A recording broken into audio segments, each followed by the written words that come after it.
Hello everyone, how are you doing? This is MD Tech here with another quick tutorial. In today's tutorial, I'm going to show you guys how to hopefully troubleshoot internet connectivity problems you're having on your Windows 11 computer.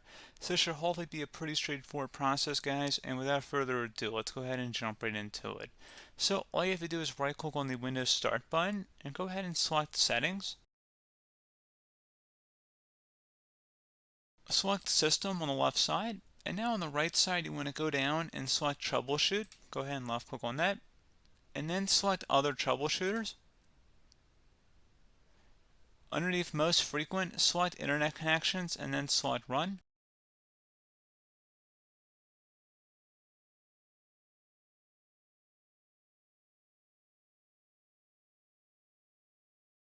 And then you can try and troubleshoot your connection to the internet. So let's go ahead and just do a sample one that it recommends here.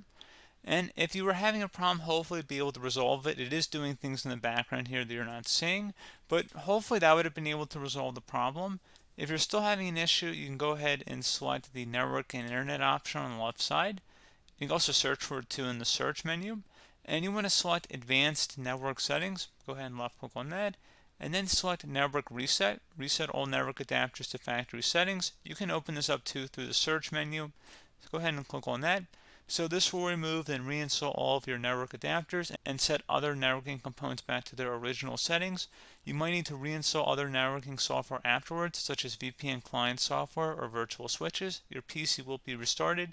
Make sure you have your Wi-Fi code nearby if you're using a Wi-Fi connection, because you will need to enter it back in once your computer restarts if you want to gain access back to the internet.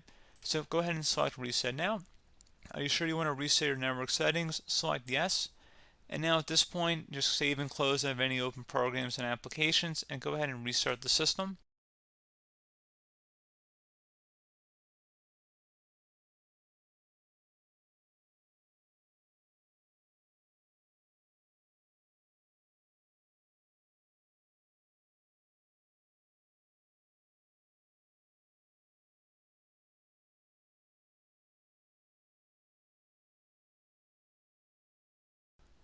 And there you go, guys. Attempt to connect back to the internet and hopefully your problem should have been resolved.